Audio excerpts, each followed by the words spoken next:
함께 말씀 보겠습니다. 오늘 우리에게 주시는 말씀 사도행전 2장 1절부터 13절의 말씀인데 기니까 1절부터 4절까지만 우리가 함께 읽도록 하겠습니다.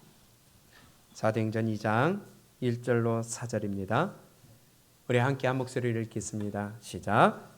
오순절 날이 이미 이름에 그들이 다 같이 한 곳에 모였더니 호련히 하늘로부터 급하고 강한 바람 같은 소리가 있어 그들이 앉은 온 집에 가득하며 마치 불의 혀처럼 갈라지는 것들이 그들에게 보여 각 사람 위에 하나씩 임하여 있더니 그들이 다 성령의 충만함을 받고 성령이 말하게 하심을 따라 다른 언어들로 말하기를 시작하니라. 아멘. 사도행전 강의 5번째 시간입니다. 그동안의 말씀을 다시 한번 우리가 정리해 보게 되면 예수님이 죽으신 후에 부활하셨습니다. 부활하시고 제자들과 며칠 동안 함께 하셨어요? 40일 동안 함께 하셨습니다. 40일 동안 이 땅에 계시면서 뭘 가르치셨습니까? 하나님 나라에 대하여 가르쳐 주셨어요. 그리고 너희가 그 일을 하라고 말씀하셨습니다. 그리고 승천하실 날이 되어서 이제 승천하시기 전에 제자들에게 마지막 부탁을 하고 떠나십니다. 무슨 말씀을 하세요? 너희가 너희에게 약속하신 것을 기다려라. 그 말씀을 하시고 올라가셨습니다. 그게 무슨 말일까요? 예루살렘을 떠나지 말고 약속하신 것을 받을 때까지 기다려라. 뭐 해라? 기도하며 기다리라는 것입니다. 언제가 될지는 몰라요. 며칠이 될지는 몰라요. 몇 달, 몇 년이 될지는 몰라요. 기한을 안 정해 주셨는데 예수님이 가시면서 그냥 몇 날이 못 돼요. 너희에게 성령이 임하실 것이다. 성령으로 세례를 받으실 것이다. 그러면 그 후에 하신 말씀을 보니까 왜 성령을 주신다고 그랬어요? 사도행전 1장 8절에 오직 성령이 너희에게 임하시면 마지막에 증인 되라고요. 그래서 성령 주시는 이유가 뭐라고요? 증인 되라는 것입니다. 누구의 증인이요? 예수님의 증인이 되라는 거예요. 그래서 이 증인은 마르티스라고 그랬습니다. 순교자라는 뜻과 같다는 거예요. 증인은 목숨 거는 순교자나 마찬가지예요. 그렇기 때문에 성령의 능력이 필요한 겁니다. 여러분들 모두에게 성령의 충만함이 있기를 바랍니다. 하나님을 섬기되 목숨 걸고 섬기는 자가 되시기를 바랍니다. 증인이 되시되 목숨 거는 증인이 되시기를 축복합니다. 이 말씀을 붙들고 이 제자들은 120명이 모여서 오로지 마음을 같이하여 기도에 힘썼다고 그랬습니다. 어떻게 했다고요? 마음을 오로지 기도에 힘썼어요.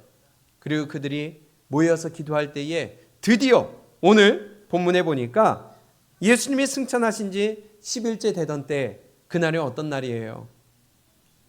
오순절입니다. 오순절이 임할 때에 성령님이 드디어 임하시는 역사가 오늘 본문 말씀에 보인다는 거예요. 예수님이 말씀하신 그날이 언제가 될지는 모르지만 사모하며 기다리며 기도했던 그들에게 성령님이 임하시는데 갑자기 임하셨다는 거예요. 하나님의 때는 언제인지 모릅니다. 그러나 하나님이 계획하신 그 날, 그 때, 그 기간이 되면 도래하게 되면 드디어 성령의 역사가 성령님의 약속이 갑자기 임하게 되는 거예요. 예고 없이 찾아오시는 성령님이십니다. 그래서 우리는 하나님 앞에 우리가 기도를 하지만 언제 응답받고 언제 이루어질지 모르지만 우리가 올려드린 그 기도의 제목 우리 갑자기 응답받을 수 있고 하나님의 때가 차면 임하게 된다는 것이에요. 그때까지 우리는 기도해야 돼요. 모세가 양을 치다가 하나님을 만납니다. 호렙산에 올라갔어요. 근데 떨기나무에 불이 붙었는데 타질 않아요. 그러면서 그 떨기나무 사이에서 하나님이 말씀을 하십니다. 그때 언제 만날 거란 거 예고하고 그 자리에 갔던 건가요? 갑자기 만났어요. 모세가 하나님을 만난 것도 갑자기 만난 거예요. 사울이 다윗을 잡으러 쫓아다닙니다. 그런데 어느 날 갑자기 하나님의 영이 임하여 옷에 다 벗고서 예언을 했어요. 너 이날 이때 거기 가면 예언할 것이라 약속 받았어요? 갑자기 임했어요. 라마나요새 가니까 임했어요. 마찬가지예요. 하나님이 우리에게 임하시는 것도, 하나님이 일하시는 것도 하나님의 때가 되면 일하신다는 것입니다. 사도행전 10장의 고넬료의 가정에서도 고넬료 너희가 예배 드리면 베드로를 초청하여 말씀을 들으면 성령 임하실 거다? 아니에요. 그들은 그냥 인도하시는 대로 꿈대로 베드로를 초청하여 예배를 드렸는데 그 자리에서 성령이 임하셨다는 것입니다. 성령은 갑자기 임하세요. 그분의 뜻대로 사용하시는 거예요. 그분이 임하셔서 갑자기 너 가라 하면 우리는 가야 되는 거예요. 어느 날 갑자기 성령님이 우리에게 임하셔서 말씀을 주십니다. 너 아프리카 케냐로 가서 말씀 전해라, 선교해라 하시면 어떻게 하시겠어요? 아멘. 감사합니다. 해야 돼요. 성령님이 어느 날 갑자기 임하셔서 시키시면 해야 돼요. 그게 하나님의 때가 임하시는 것입니다. 어느 날 갑자기 나에게 말씀을 주세요. 너 이 물질 저 사람 갖다 줘라. 그러면 해야 돼요. 너 저기 가서 말씀 전해라 하면 해야 돼요. 너 저 사람에게 복음 전해라 하면 전해야 돼요. 입을 가둬두고 있으면 안 된다는 것입니다. 그게 바로 바울의 사역의 모습이었습니다. 사도행전의 모습이었습니다. 성령님이 임하시면 사도행전은 성령행전이라고도 해요. 성령님이 인도하시는 모습대로 살아가는 자들의 모습이 나타나는 모습이 바로 사도행전입니다. 바울을 보게 되면요, 사도행전 13장을 볼까요? 4절을 보면 예를 들면 한 가지 모습이 이렇게 나타납니다. 사도행전 13장 4절이에요. 시작. 두 사람이 성령의 보내심을 받아 실루기아에 내려가 거기서 배 타고 그부로에 가서 살라미에 이르러 하나님의 말씀을 유대인의 여러 회당에서 전하였세. 가고 싶어서 간 거예요? 하고 싶어서 한 거예요? 성령이 보내셨으니까 간 겁니다. 오늘 이 시간에도 마찬가지입니다. 성령님이 우리에게 말씀을 주시고 감동을 주시면 그 명령대로 우리는 해야 되는 거예요. 그것이 성령 받은 사람들의 삶입니다. 너 저 사람과 나눠라. 너 저 사람에게 전해라. 너 저기로 가라 하시는 하나님의 감동이 있다면 우리는 그 말씀에 순종하는 믿음이 될 수 있기를 축복합니다. 성령님이 임하시는 가장 큰 목적이 뭘까요? 증인이에요. 그러면 증인은 성령님이 인도하시는 대로 전하라고 하시는 그것이 바로 가장 큰 책무이자 임무입니다. 사도행전 1장 8절에 오직 성령이 너희에게 임하시면 너희가 권능을 받고 예루살렘과 온 유대와 사마리아와 땅끝까지 이르러 내 증인이 되리라 하시니라. 그래서 내 마음대로 얘기하는 게 아니고요, 내 원하는 대로 얘기하는 게 아니고요, 하나님의 증인으로서 하나님의 전하라고 하시는 말씀대로 전하는 것이 그 증인이요, 움직이는 자가 증인이 되는 겁니다. 그런데요, 오늘 본문 말씀을 보세요. 그 성령님이 임하시는 타이밍을 보세요. 진짜 대단합니다. 멋있습니다. 인류의 최초로 임하시는 성령님이 임하시는 사건, 어떻게 보면 성령님의 데뷔 무대예요. 그렇죠? 얼마나 성공적으로 멋있게 임하시는지 마치 잘 짜여진 각본처럼 성령님이 임하시는 그것이 한치의 오차도 없고요, 모든 사람들에게 확실하게 성령님을 각인시켜 주시는 그 사건이 바로 오늘 본문 말씀에 나옵니다. 먼저 시기를 보세요. 1절을 보게 되면 이렇게 말씀합니다. 오순절 날이 이미 이름에 그들이 다 같이 한 곳에 모였더니. 시기가 언제 임하셨어요? 오순절입니다. 오순절은 이 유대민족들에게 큰 명절 중에 하나예요.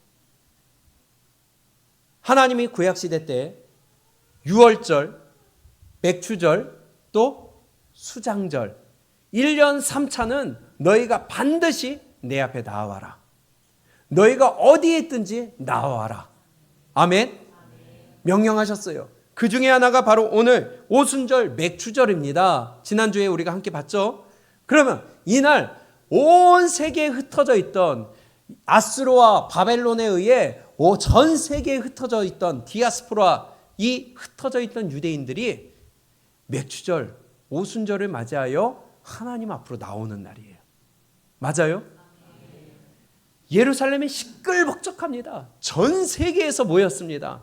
얼마나 많은 사람들이 모였는지요. 그들이 하나님의 명령을 따라 성전에 모였어요. 그런데 이미 예루살렘 많은 사람들로 인하여서 북적북적하는데 그 많은 사람들에게 성령님을 한 번에 알리기 가장 좋은 시기 아니에요? 하나님이 이 오순절에 임했다는 거, 하나님이 정하신 날이라는 거예요. 하나님이 정하신 시기예요. 우리의 강구와 우리의 원하는 것이 언제 이루어질지는 모릅니다. 그러나 하나님이 정하신 날, 하나님의 타이밍은 기가 막혀요. 나는 급하지만 하나님은 안 급해요. 나는 간절하지만 하나님의 때는 아직 아닐 수가 있어요. 그때를 기다리며 우리 기도할 수 있기를 원합니다. 또한 시기도 정확하고요. 장소도 정확해요. 120명이 모였어요. 자, 1절을 함께 읽어봅니다. 시작. 오순절 날이 이미 이름에 그들이 다 같이 한 곳에 다 같이 모였어요. 여기가 어디일까요? 여러 사람들이 얘기하는데요. 다락방일 수도 있고요. 2절에 보게 되면 그들이 앉은 온 집에 성령이 가득했다고 해서 집이라고 했는데, 그런데요, 가만 보세요. 2장 1절부터 쭉 읽어보면요, 집은 아니었던 것 같아요. 아마도 성전에 그들이 모였던 것 같습니다. 일단 그 근거가 첫 번째로는 오순절이에요. 오순절 날은 모든 사람들이 다 성전으로 가야 되죠. 하나님 앞에 모여야 돼요. 그래서 그들도 기도는 했지만 이날이 맥주절, 오순절이기 때문에 하나님 앞에 나아갔을 것 같습니다. 또 성전으로 볼 수 있는 두 번째 이유, 14절에 보게 되면 베드로가 뭘 합니까? 설교해요. 지금 2장 1절부터 쭉 이어지는 사건입니다. 한 장소에서 이어지는 사건이에요. 가만 보면은. 그런데 설교를 하는 대상들이 누군지 한번 보세요. 14절 시작. 베드로가 11 사도와 함께 서서 소리를 높여 이르되 유대인들과 예루살렘에 사는 모든 사람들아, 이 일을 너희로 알게 할 것이니 내 말에. 지금 베드로의 설교를 듣는 대상들이 누구예요? 유대인들이에요. 예루살렘에 있는 사람들입니다. 그러면 다락방에 그들이 다 같이 함께 모였던 건 아닐 거 아니에요.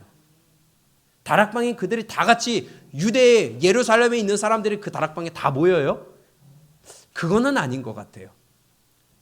또 세 번째, 오순절입니다. 그리고 유대인으로서 그들이 오순절 맞이하여서 성전으로 나아갑니다.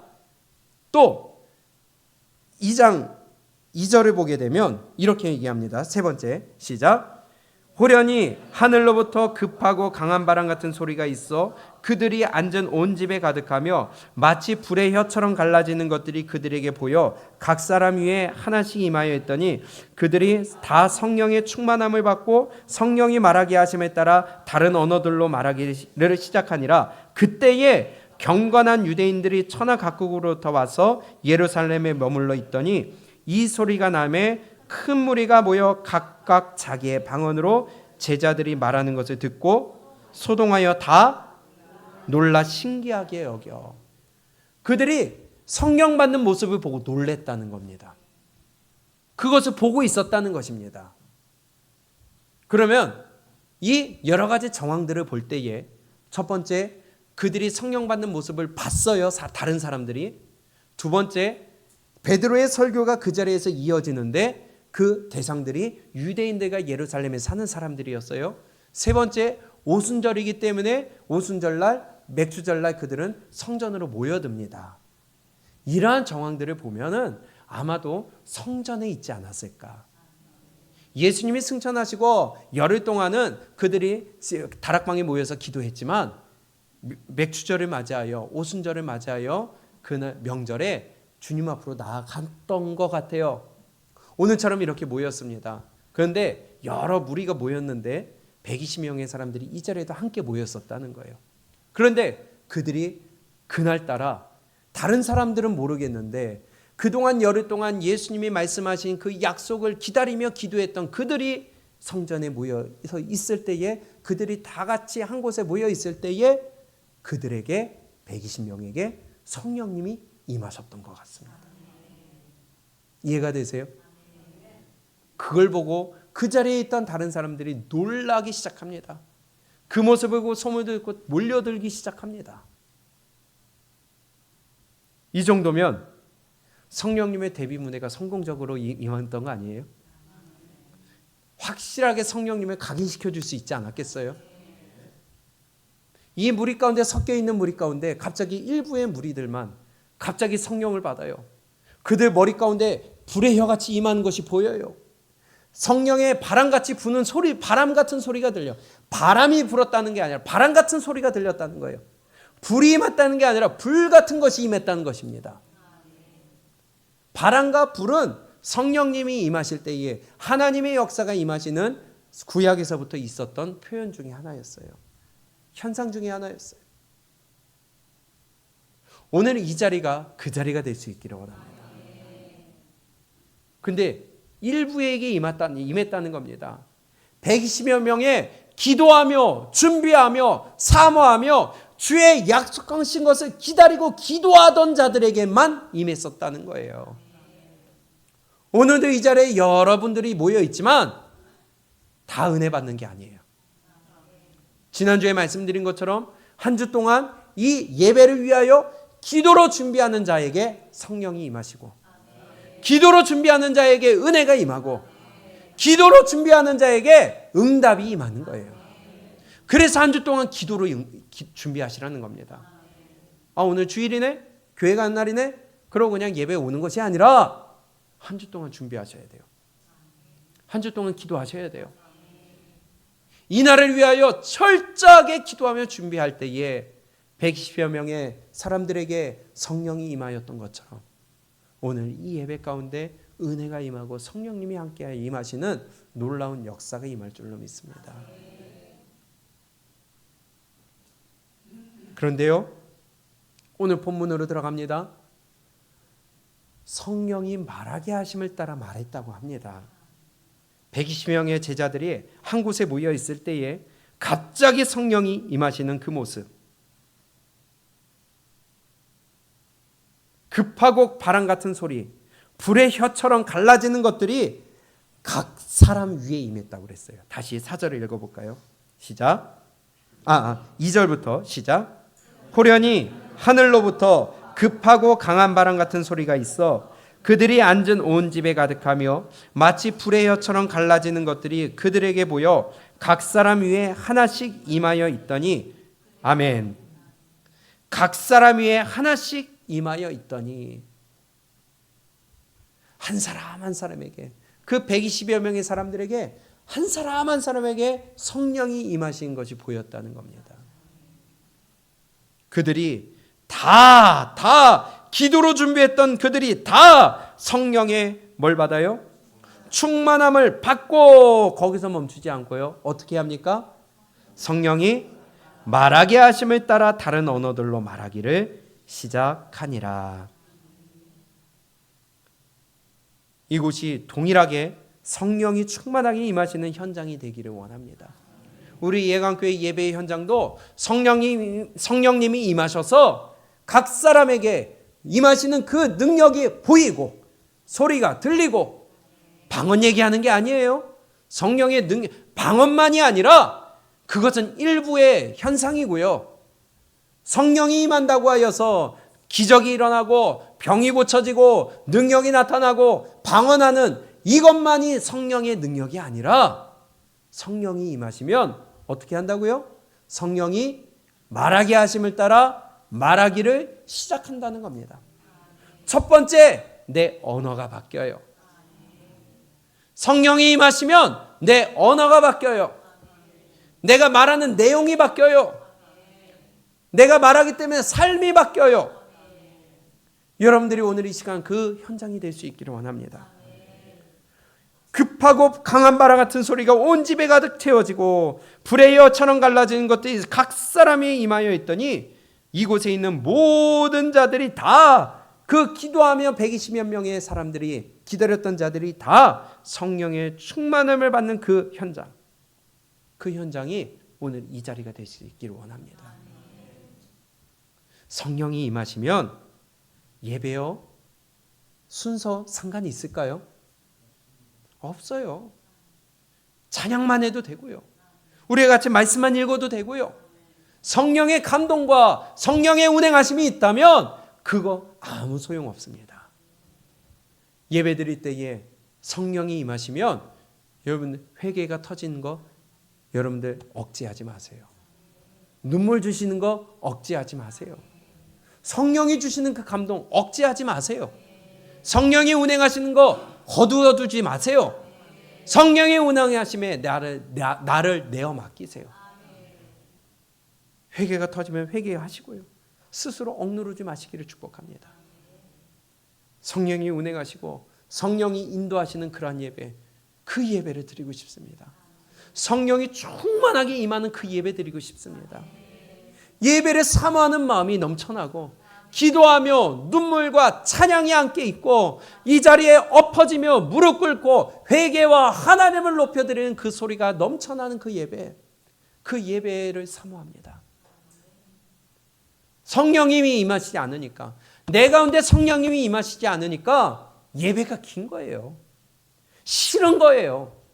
만약에 예배가 길고 기도가 길고 말씀이 길고 찬양이 길고 이것 때문에 내가 싫다, 그러면 중국에서 예배 드리는 자들은 다 잘못된 거예요. 맞아요? 맞아요? 그들은 예배 드리기 위해 2시간, 3시간 하루 전부터 걸어옵니다. 그러고 나서 그 한 번 예배 드리는 것이 너무 소중해서 하루 종일 예배 자리에 있어요. 왜? 성령님이 임하시거든요. 우리가 금요일날 영상을 좀 봤어요. 북한에서 예배 드린 자들이 예배의 소식을 들었어요. 그런데요, 그들은요, 이전에 김일성 정권 때 예배 드릴 때에 막 흩어버리니까 모이지 못하게 하니까 그 예배 한번 드리기 위하여 이른 아침 새벽부터 밤 12시까지 예배를 드렸대요. 얼마나 사모하는 마음이 있었으면. 근데 성령님이 없으니까 예배가 지루하죠. 성령의 은혜가 없으니까 예배가 길죠. 사모하는 마음이 없으니까 싫죠. 나오기가 싫어지죠. 그렇지 않겠어요? 그래서 기도라 이 시간을 준비하라는 것입니다. 우리 예배가 아무리 길어봐요 얼마나 길겠어요? 그렇죠? 저녁까지 하겠어요? 내일 아침까지 하겠어요? 우리 기도로 준비할 수 있기를 원합니다. 그렇게 준비할 때에 성령의 운행하심과 그 사모하는 마음과 그 정성이 함께 어우러졌을 때에 하나님의 역사가 이루어지고 말씀을 사모하고 찬양 가운데 감동과 하나님의 역사하신가, 치유하신가, 치료하신가, 회복하신가, 하나님의 임재하심이 넘칠 줄로 믿습니다. 예배 가운데 회개가 터질 수 있기를 축복합니다. 예배 가운데 예수님을 만날 수 있기를 축복합니다. 예배 가운데 기도가 넘칠 수 있기를 축복합니다. 그렇게 성령님이 운행하시고 임재하시는 예배, 그 예배를 사모하는 거예요. 그 성령님이 임하시면 뭐 설교가 필요 있겠어요? 성령님이 먼저인데. 제가 전하는 것보다 성령님이 여러분들 한 사람 한 사람이 임하셔서 주시는 그 메시지가 더 강력하지 않겠어요? 지금까지 게 뭐라고? 제가 전하는 게 뭐라고? 그 메시지가 중요한 게 아니라 성령님이 임하시는 그게 더 중요한 거 아니겠습니까? 그 예배를 사모합니다. 성령의 충만을 받으니까 나타나는 일이 있어요. 오늘 사도행전 2장 4절입니다. 시작. 그들이 다 성령의 충만함을 받고 성령이 말하게 하심을 따라 다른 언어들로 말하기를 시작하니라. 아멘. 성령이 임하시니까 어떻게 돼요? 각자 성령의 말하게 하심을 따라. 그게 중요한 거예요. 내가 말하고 싶은 걸 말하는 게 아니라 성령의 말하게 하심을 따라 말하게 시작했다는 겁니다. 단지 나타난 것이 다른 언어, 외국어로 나타났을 뿐이지 중요한 것은요, 성령이 임하니까 성령이 말하게 하심을 따라 말하기 시작했다는 거예요. 다른 나라 언어로 말하기 시작했어요. 그 여러 외국 나라에서 온 사람들이 자기 나라의 언어로 얘기하는 것을 듣고 놀라기 시작했다는 거예요. 성령이 임하니까 외국어로 얘기하더라. 이건 별거의 얘기입니다. 이건 중요한 게 아닙니다. 아멘? 야, 성령 받으면 외국어 할 수 있대더라. 그거 잘못된 얘기예요. 단지 이때 오순절날 성령님이 처음 임하셨을 때에 성령이 임하시니까 성령의 말하게 하심을 따라 말하기를 시작했는데 그 현상이 외국어로 나타나기 시작했다는 겁니다. 그 일 때문에, 현상 때문에 그 자리에 모여든 유대인들이 놀라기 시작하는 거예요. 그런데요, 두 가지 반응이 일어납니다. 자, 첫 번째, 그 외국어 때문에 놀랐다는 거예요. 자, 5절부터 한번 보겠습니다. 시작. 그때에 경건한 유대인들이 천하 각국으로부터 와서 예루살렘에 머물러 있더니 이 소리가 나매 큰 무리가 모여 각각 자기의 방언으로 제자들이 말하는 것을 듣고 소동하여 다 놀라 신기하게 여겨 이르되 보라, 이 말하는 사람들이 다 갈릴리 사람이 아니냐? 우리 각 사람이 난곳 방언으로 듣게 되는 것이 어찌 됨이냐? 놀랐어요. 신기합니다. 저들이 다 지금 120명의 성령 받은 자들이 보니까 가만 보니까 다들 출신이 갈릴리 촌놈들이라는 거예요. 배움이 없는 자들이라는 겁니다. 아무것도 모르는 저 바보 같은 것들이 갑자기 내가 온 곳에서 하는 언어를 얘기하네? 외국어를 얘기하네? 그거 갖고 놀랬다는 거예요. 아무 외국어 배운 것도 없는 자들이 갑자기 이 나라 말하고 저 나라 말하고 요 나라 말하고 그것 때문에 놀라기 시작했습니다. 또 한 가지로 놀랍니다. 자, 그들을 무시했다는 거예요. 저 촌놈들이 어떻게 외국어들을 저렇게 잘하느냐 하면서 놀랬어요. 그들이 온 나라들을 보게 되면 9절부터 나오게 되는데요. 이 시대에 보게 되면 9절과 10절, 11절에 기록된 나라들을 보게 되면 전 세계를 지칭하는 말이나 다름없어요. 전 세계의 언어들로 나타나기 시작했다는 겁니다. 그 자리가. 두 번째, 또 놀랬는데요. 자, 왜 놀랬느냐? 외국어로 말한 그 내용 때문에 놀랬다는 거예요. 4절. 그들이 다 성령의 충만함을 받고 성령이 말하게 하심을 따라 다른 언어들로 말하기를 시작하니라. 뭘 얘기했을까요? 그들이 언어로 얘기했으니까, 외국어로 얘기했으니까 알아들었다는 얘기 아니에요. 그럼 그 내용이 있었다는 거 아니겠어요? 방언으로 얘기해서 놀랬다는 게 아니에요. 이 방언은 바로 외국어 얘기하는 겁니다. 그러면 내용이 있었다는 거고 알아들었다는 얘기잖아요. 그것 때문에 놀랬다는 거잖아요. 왜 놀랬을까요? 그 내용이 뭘까요? 도대체 그거예요. 자, 11절입니다. 시작. 그레데인과 아라비아인들이라 우리가 다 우리의 각 언어로 하나님의 큰 일을 말함을 듣는도다 하고 다 놀라며 당황하여 서로 이르되 이 어찌 된 일이냐.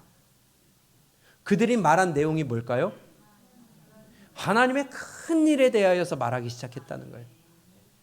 세계 여러 나라의 언어로 하나님의 큰 일을 말하기 시작했습니다. 그건 도대체 하나님의 큰 일이 뭔데요? 예, 맞아요. 복음을 전했다는 거예요. 하나님의 큰 일이 뭐냐? 예수님이 부활하셨다는 거예요.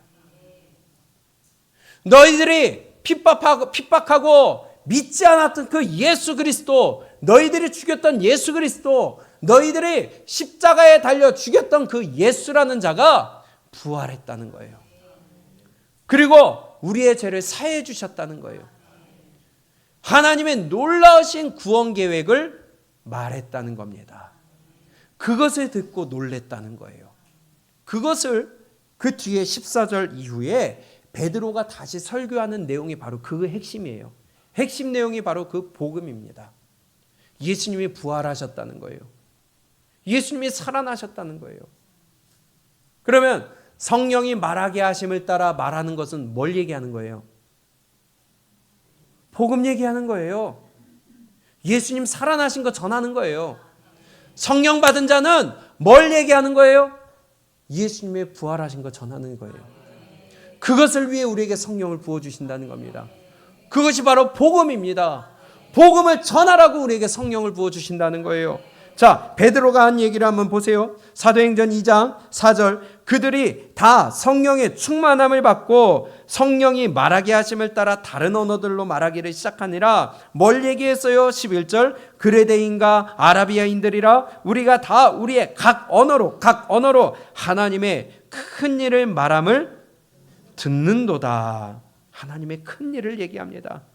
베드로의 그 설교에 그 뒤에 놀라서 자빠지는 사람들에게 베드로가 설교를 하는데 그 내용의 핵심이 무엇이냐? 예수님의 부활이라는 거예요. 22절입니다. 시작. 이스라엘 사람들아 이 말을 들으라. 너희도 아는 바와 같이 하나님께서 나사렛 예수로 큰 권능과 기사와 표적을 너희 가운데서 베푸사 너희 앞에 그를 증언하셨느니라. 그가 하나님께서 정하신 뜻과 미리 아신 대로 내준 바 되었거늘 너희가 법 없는 자들의 손을 빌려 못 박아 죽였으나. 이것이 뭐예요? 법 없는 자들의 손을 빌려 못 박아 죽였다. 사람들을 선동하여 불법 재판하고 예수님을 죽였다는 거죠. 죄 없는 예수님을 불법으로 죽였다는 거죠. 그러면서 죽였으나 24절 시작. 하나님께서 그를 사망의 고통에서 풀어 살리셨으니 이는 그가 사망에 매여 있을 수 없었음이라. 그럼 베드로가 전한 핵심의 내용이 뭐예요? 예수님이 부활하셨다는 거예요. 죽었다가 살아나셨다는 거예요. 그 예수님을 너희가 죽였었다는 거예요. 그게 복음의 핵심 아니에요? 32절 시작. 이 예수를 하나님이 어떻게 하셨어요? 살리셨느니라. 우리가 다 이 일에 그래서 증인에게 성령 주신다는 거예요. 증인은 이 일의 증인이 돼야 된다는 거예요. 예수님의 부활의 증인이 돼야 된다는 거예요.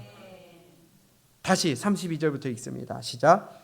이 예수를 하나님이 살리신지라 우리가 다 이 일에 증인이로다. 하나님이 오른손으로 예수를 높이심에 그가 약속하신 성령을 아버지께 받아서 너희가 보고 듣는 이것을 보고 듣는 이것이 뭐예요? 성령이에요. 그것을 위하여 우리에게 성령을 주시는 거예요. 증인이 되라고. 예수님의 부활의 증인이 되라고. 복음 전하라고. 그것을 한마디로 다시 한번 베드로가 요약을 합니다. 36절에 시작. 그런즉 이스라엘 온 집은 확실히 알지니 너희가 십자가에 못 박은 이 예수를 하나님이 주와 그리스도가 되게 하셨느니라. 아멘. 한마디로 정리합니다. 베드로가 너희가 죽인 예수, 너희가 죽인 예수, 그가 살아나셔서 주가 되셨고 그리스도가 되셨다. 구원자가 되셨다. 그것을 믿어라. 너희가 죽인 예수 살아나셨고 그 예수를 믿어라. 이것을 위하여 성령 주시는 거예요. 그들이 성령을 받고 성령이 말하게 하심을 따라 말하기 시작했는데 그 내용이 바로 이거였다는 겁니다. 그냥 막 미친 듯이 방언한 게 아니에요. 내용이 있었어요. 목적이 있었어요. 그게 뭐예요? 복음입니다. 예수 그리스도의 부활입니다. 이를 위하여 우리에게 성령을 주신다는 것입니다. 그 예수님의 부활, 복음, 그것을 위하여 증인이 되고 이를 위하여 성령의 충만함을 받으라고 하는 거예요. 다시 한번 말씀해 드리지만 성령 받으면 기적이 일어나고 병이 낫고 뭔가 방언을 하고 귀신이 떠나가고 이것만이 성령이 아니라 그것은 성령이 임하시면 나타나는 일종의 현상일 뿐이고요. 성령이 임하시는 가장 큰 목적과 이유, 바로 증인입니다. 예수님의 부활을 전하는 증인이에요. 복음을 전하는 증인이에요. 오직 성령이 너희에게 임하시면 너희가 권능을 받고 예루살렘과 온 유대와 사마리아와 땅끝까지 이르러 내 증인이 되리라. 사도행전 1장 22절입니다. 그래서 이렇게 말씀하는 거예요. 시작.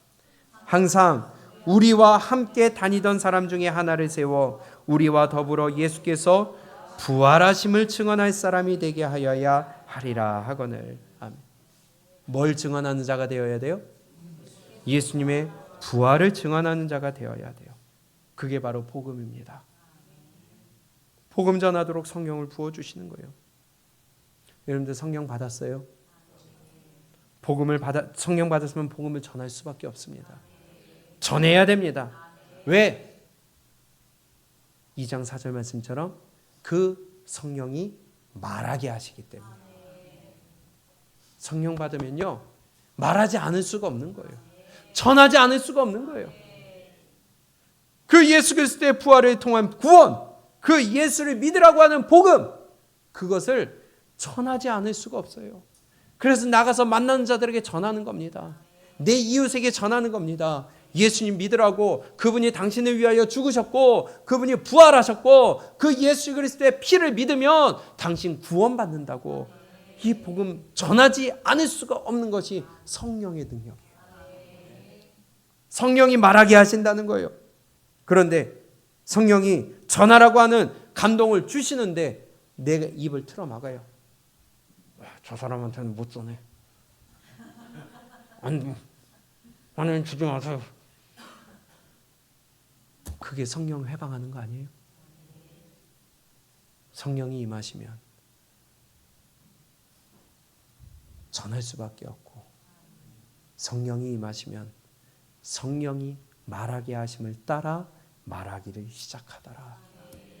그러면서 하나님의 큰 일, 복음을, 그리스도의 부활을, 예수님의 부활을 전했다는 것입니다. 그래서요, 여러분들이 말씀을 들을 때나 기도할 때나 예배 드릴 때나 길을 갈 때나 집에서나 어디에서든지 하나님이, 성령님이 여러분들 마음 가운데 감동을 주시면 그거 억누르지 마세요. 순종하세요. 전하라고 하시면 전하세요. 주라 하시면 주세요. 가라 하시면 가세요. 내가 그 마음에 주시는 감동을 부담으로 여겨 하나님 성령님의 그 역사를 가로막는 어리석은 자 되지 않도록 여러분들이 힘을 쓰시기를 축복합니다. 그게 성령 해방하는 거 아니겠어요? 그게 성령을 모독하는 거 아니겠어요? 성령의 일을 가로막는 거 아니겠어요? 다른 게 성령을 해방하는 것이 아니라 나에게 주신 감동, 성령님이 전하라고 하신 그 복음 전하지 않고, 전하라 하시는 난 못해요. 저 사람한테는 못해요. 저기는 못 가요. 저는 못해요. 한다면 내 의지로 성령의 감동을 가로막는다면 그게 성령을 해방하는 일이 될 수 있다는 것입니다. 왜 성령을 해방합니까? 해방하지 마시고 성령이 마음 주시면, 감동을 주시면, 마음에 부담이 되더라도 우리 성령을 해방하지 않기를 축복합니다. 복음 다른 거 없습니다. 예수님이 당신의 죄 때문에 죽으셨습니다. 당신 때문에 십자가에 달려 죽으셨습니다. 그리고 그 죄를 때문에 죽으셨으나 부활하셨습니다. 이것을 당신이 믿기만 하면 구원받습니다. 이게 복음이라는 거예요. 그걸 전하라는 거예요. 믿기만 하면 구원받고 예수님이 나의 주가 되십니다. 다른 거 없어요. 그게 바로 베드로의 설교였습니다. 아까 읽은 말씀처럼 2장 36절 말씀에 그런즉 이스라엘 온 집은 확실히 알지니 너희가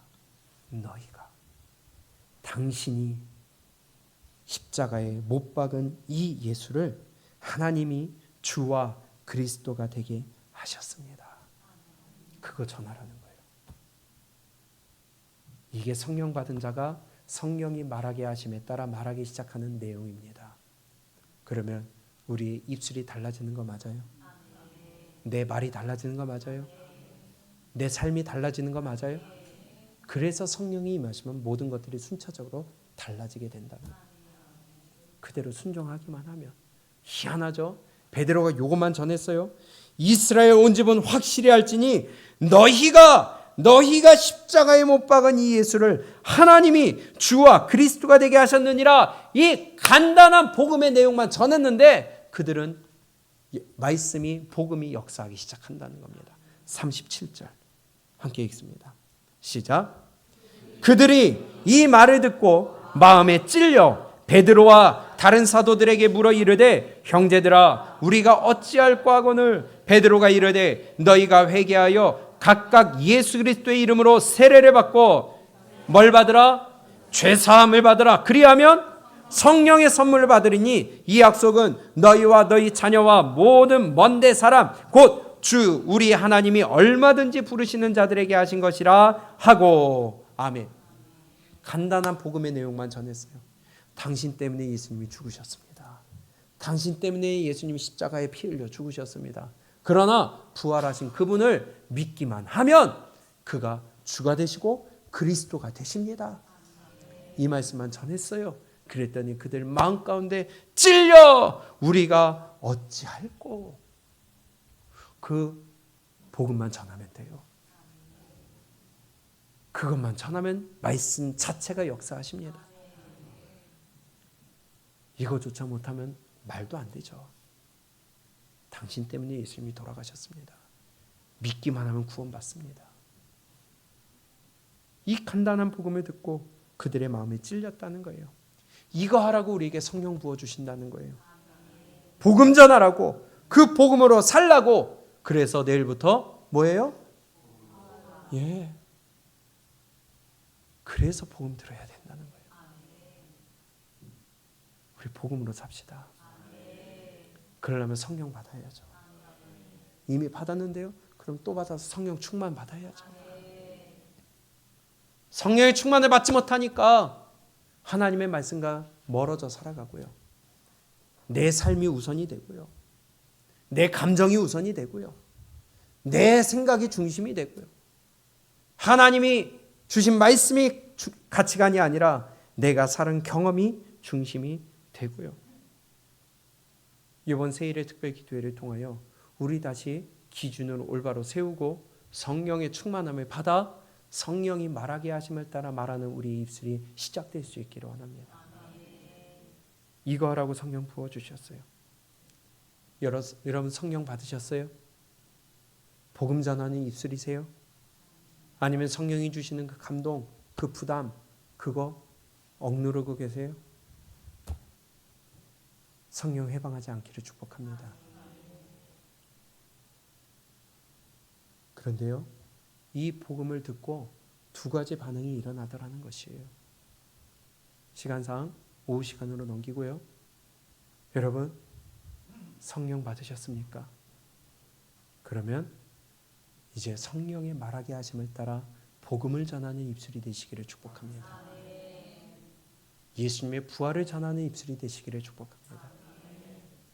그리고 이 반응에, 이 말에 죽이려고 하고 듣지 않으려 하며 회방하려고 하는 자들에 대하여 내가 낙심하지 아니하고, 그래서 또 성령을 부어주신 이유가 능력과 권능과 권세와 담대함을 주신다는 것입니다. 우리 이제 성령의 말하게 하심을 따라 말하기를 시작할 수 있기를 원합니다. 복음을 전하는 입술이 되시기를 축복합니다. 성령이 주시는 감동 억누르지 마세요. 그거 막지 마세요. 회방하지 마세요. 성령이 말하게 하시는 그 복음 마음속 깊이 숨겨두지 마시기를 바랍니다. 우리는 성령이 말하게 하시는 대로, 말씀이 이끄시는 대로 성령을 따라갈 수 있기를 원합니다. 성령이 말하게 하시는 것을 따라 말하는 것이 바로 복음입니다. 서로에게 한번 축복했으면 좋겠습니다. 이렇게 해보세요. 서로 보시면서 우리 이제는 한번 해보세요. 우리 이제는 성령의 말하게 하심을 따라 말하기를 시작합시다. 복음 전하기 시작합시다. 복음 전하는 입술 됩시다. 아멘. 거두지 마세요. 억누르지 마세요. 막아두지 마세요. 성령이 말하게 하시는 것은 바로 복음이라는 것입니다. 그거 막아두지 말랜다고. 성령님이 자꾸 나 저 사람한테 저거 말하래 하면서 당신 그렇게 살지 마. 그게 교만이에요. 성령이 말하게 하심을 따라 말하는 게 뭐예요? 복음이에요. 예수님 잘 믿읍시다. 우리 한번 희생해 봅시다. 살리고 일으키는 말이 되어야죠. 당신 내가 가만 보니까 그러면 안 돼. 아무리 내 마음 가운데 말하고 싶은 마음이 생겼다고 성령님이 주신 거예요? 아니요. 그게 교만입니다. 그게 자기 기준입니다. 자기 생각입니다. 우리 욕심 부리지 말고 성령이 말하게 하심을 따라 다른 언어들로 말하기를 시작하니라. 복음을 전하는 입술이 되시기를 축복해요. 오늘 이 시간에 우리 함께 찬양하기를 원합니다. 성령님 오셨네. 성령님이 임하시면 복음이 우리 가운데 임하며 내가 복음 가운데 부딪히면 깨어지지 않을 수가 없어요. 정말 내가 고통 가운데 있더라도 성령님이 임하시면, 예수님이 내 가운데 임하시면 다 떠나갈 수밖에 없습니다. 그리하여 억눌린 자에게 자유를, 약한 자에게 강함을, 묶인 자에게 풀어주시는 자유함을 주시는 것이 복음의 능력이라는 것입니다.